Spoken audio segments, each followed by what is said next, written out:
I dreamed of being a rock star when I was young. Here's a photo of me at 16. Not much different from how I look now, right? I was in my high school singing competition, leading the chorus. To prepare, I bought this shiny silver sequin suit from a thrift store and wore my sunglasses crookedly. I slid onto the stage, guitar in hand, singing, "I can change the world, change myself," a cover from Li Hongwang. Well, I share this photo not to dwell on the past, but point out something important. If you look closely, you see that guitar wasn't even plugged in. So I was air guitaring the whole time. That was me, full of silly yet fearless ideas. Fast forward 10 years, I faced one of the scariest nights of my life. In 2019, I dragged my suitcase and walked nearly a night in the westernmost part of Australia. My friend and I had driven to a caravan park near Perth for a camping trip. We had a huge fight, and I felt deeply disrespected. In that moment, I decided I had to leave. Right then, right there. But here's the catch. This is where I was. I was in the middle of nowhere, surrounded by the Indian Ocean with no public transport. I don't know how to drive, and I didn't have a car. Leaving the cabin felt like 100% guarantee I would get lost. Yet staying felt even more dangerous. So I packed my things, ditched my original plan, and resolved to get to Perth and then fly to Melbourne. I found Albany Regional Airport on Google Maps, and the next step was clear: get to Albany. I was actually about 68 kilometers away from Albany Regional Airport. That's 3 hours by bike, 1 hour by car, or 15 hours on foot. It felt like a mission impossible, right? I asked for help at the front desk, and an Australian girl offered me a ride to the direction of Albany. I was overwhelmed with gratitude, but I still had to figure out the remaining 20 kilometers to the Airbnb I had booked near the airport. Around 7 p.m., I was on the road. It was completely dark around the suburbs, but I had to turn on my phone's flashlight, leaving only the navigation voice on low to save battery. I was walking through the wilderness, gripped by fear. Picture this. I was a woman with a suitcase in a strange town on the other side of the world, surrounded by darkness. I couldn't even drag my suitcase for fear of the wheels will echo in the silence. I kept looking back and forth to check if there was someone or something following me. I was anxious that my phone would die before I reached my destination. I feared that the passing cars would see me, or worse, that they wouldn't. Images from crime dramas flashed in my mind. I swear I passed a road that looks just like a Breaking Bad filming location. I was terrified that something might jump out and say my name. It's a bit funny now, but back then, I just wanted to get home. I was done traveling alone. I didn't remember exactly how long it took for me to reach the Airbnb I had booked. As soon as I locked the door behind me, I felt a huge sense of relief. The next morning, I met a kind, middle-aged couple at breakfast. When the woman had learned that I had walked for almost a night, she offered to drive me to Albany Airport. On April 4th, 2019, I stood at the airport, clutching my ticket tightly. As I made my way to the gate, I took a picture of this ticket, which symbolized the freedom I was about to experience. It was a moment etched vividly in my memory, as it marked the first time I truly felt the exhilarating rush of freedom.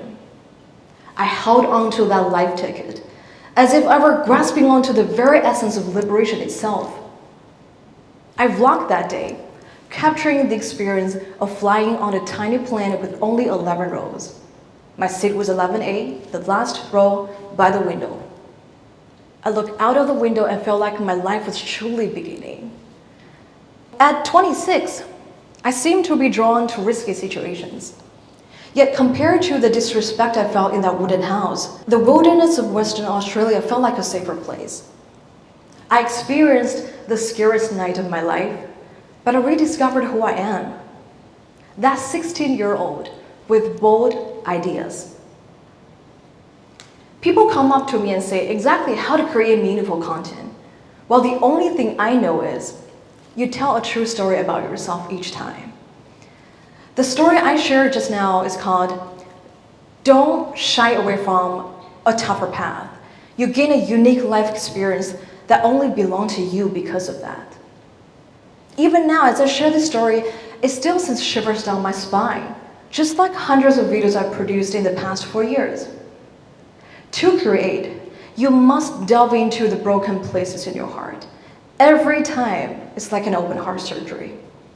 But make your voice heard, your story mattering, is vital. When the story inspires others, it transforms from a frightening memory into a beautiful narrative. It makes me stronger. The positive power of social media is often underestimated. I once shared my story of moving 13 times in 10 years. The first thing I do when I settle in a new place, I bought a kettle. And recently, I was surprised to realize I have shopping history of more than a dozen of the same model. I have this desk lamp I've carried through 7 cities. It cost just 69 Hong Kong dollars. And every time I look at it, I thought, why do I feel so unanchored, just like you? Ironically, every time I settle in a new place, I buy a jar of honey, yet I've never finished one. I often had to embark on new journeys before the honey was finished. The story inspired a talented student from Tsinghua Academy of Fine Arts to create an artwork called Container, showcased at Beijing International Design Week in 2021. After years of wandering, my moving story has found a home in an art space. How beautiful it is. Though I haven't settled, my story has. The greatest gift of content creation is finding others just like yourself and telling them, I know how you feel. I've been there. But I want you to remember that you are a strong woman. A woman's worth is not determined by a man's vision. The value of any gender should not be defined by the other gender.